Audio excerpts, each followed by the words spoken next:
आपने भी आजकल इन दिनों वक्फ शब्द की चर्चा अपनी चारों ओर सुनी होगी। पिछले कुछ दिनों से संसद में वक्फ संशोधन बिल को लेकर सत्तापक्ष और विपक्ष में महाभारत छिड़ी हुई थी, जो कि अब तक जारी है। वक्फ संशोधन बिल संसद के दोनों सदनों में बहस के बाद पास हो गया। लोकसभा में वक्फ संशोधन बिल के सपोर्ट में कुल 288 वोट पड़े, तो वहीं विरोध में 232। राज्यसभा में भी इस बिल के लिए काफी मशक्कत करनी पड़ी। राज्यसभा में इस बिल के पक्ष में 128 और विरोध में 95 वोट पड़े। वक्फ संपत्तियों को लेकर भारत में अक्सर कई बार बहस छिड़ी रहती है। वक्फ पर सियासत होना कोई नई बात नहीं है, पहले भी इसे लेकर खूब बवाल हो चुका है। अब वक्फ बिल संसद के दोनों सदनों में पास हो गया है, लेकिन फिलहाल इसे लेकर खूब बवाल छिड़ा रहता है।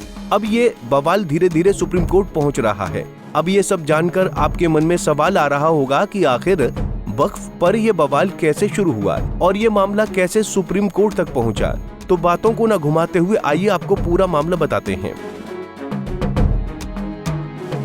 दरअसल वक्फ संशोधन बिल आखिरकार जोरदार हंगामे के बाद संसद के दोनों सदनों यानी लोकसभा और राज्यसभा में बहुमत के साथ पारित हो गया है। अब ये राष्ट्रपति की मंजूरी के बाद कानून बन जाएगा।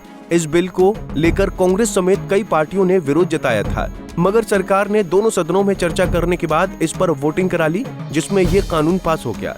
अब ऐसे में इसे लेकर कांग्रेस बीजेपी पर लगातार हमलावर है। जानकारी के मुताबिक इसे लेकर कांग्रेस की ओर से ये कहना है कि इस बिल को वो सुप्रीम कोर्ट में चुनौती देंगे। इसी कड़ी में कांग्रेस से राज्यसभा सांसद जयराम रमेश ने अपने सोशल मीडिया अकाउंट पर पोस्ट लिखा है। कांग्रेस पहले से ही कई कानूनों को सुप्रीम कोर्ट में चुनौती दे रही है।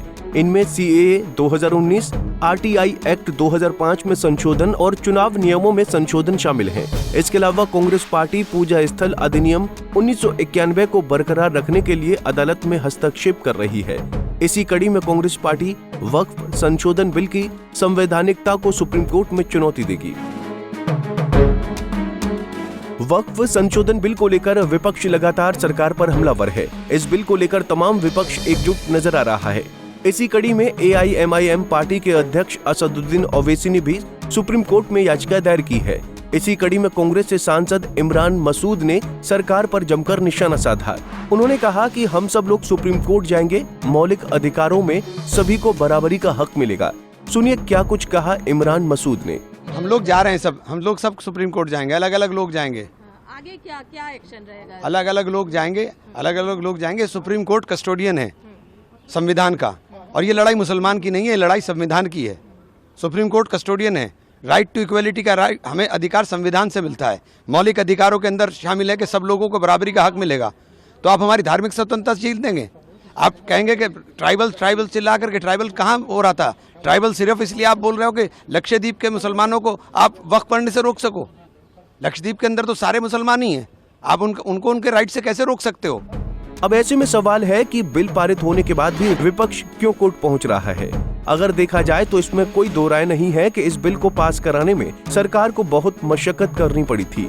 इसी को लेकर संसद में सत्तापक्ष और विपक्ष के बीच दरार पैदा होती गई। अब बिल दोनों सदनों में पास हो गया है और राष्ट्रपति की स्वीकृति मिलते ही ये कानून बन जाएगा। ऐसे में विपक्ष इसे पचा नहीं पा रहा है। क्यों सुप्रीम कोर्ट पहुंचे ओवैसी? संसद से भले ही वक्फ बिल पास हो गया है, लेकिन अब सुप्रीम कोर्ट में इसके खिलाफ याचिकाएं दायर की जा रही हैं। AIMIM प्रमुख ओवैसी ने भी इस बिल का विरोध करते हुए याचिका दायर की है। उन्होंने कहा है कि वक्फ विधेयक के प्रावधान मुसलमानों और मुस्लिम समुदाय के मौलिक अधिकारों का खुल्लम-खुल्ला उल्लंघन करते हैं। वक्फ पर चर्चा के दौरान ओवैसी ने तो वक्फ बिल की एक प्रतिलिपि भी फाड़ दी थी, जिसे लेकर राजनीतिक गलियारों में खूब चर्चा हो रही है। उस समय ओवैसी ने लोकसभा में अपने भाषण के दौरान इस बिल को असंवैधानिक करार देते हुए कहा कि मैं गांधी की तरह इस बिल को फाड़ता हूं, ये मुस्लिमों के साथ अन्याय है। बहरहाल अब इस बिल को लेकर रोज नए हंगामे हो रहे हैं। इसी कड़ी में वक्फ बिल को लेकर जमकर सियासत भी हो रही है। बीजेपी इस बिल के पूरे पक्ष में है। अगर देखा जाए तो कांग्रेस समेत तमाम विपक्षी दलों को इस बिल का पास होना पचा नहीं है। खैर, अब देखने वाली बात होगी कि सुप्रीम कोर्ट में याचिका दर्ज करने से पहले इस बिल पर कितना फर्क पड़ता है। लेकिन इन सभी बातों में एक बात तय है कि इसे लेकर आगे देश में हंगामा खूब होगा। Bureau report, Punjab Kesari TV. हमसे जुड़े रहने के लिए हमारे YouTube चैनल को सब्सक्राइब करें और नई वीडियो की नोटिफिकेशन के लिए बेल आइकॉन को दबाएं।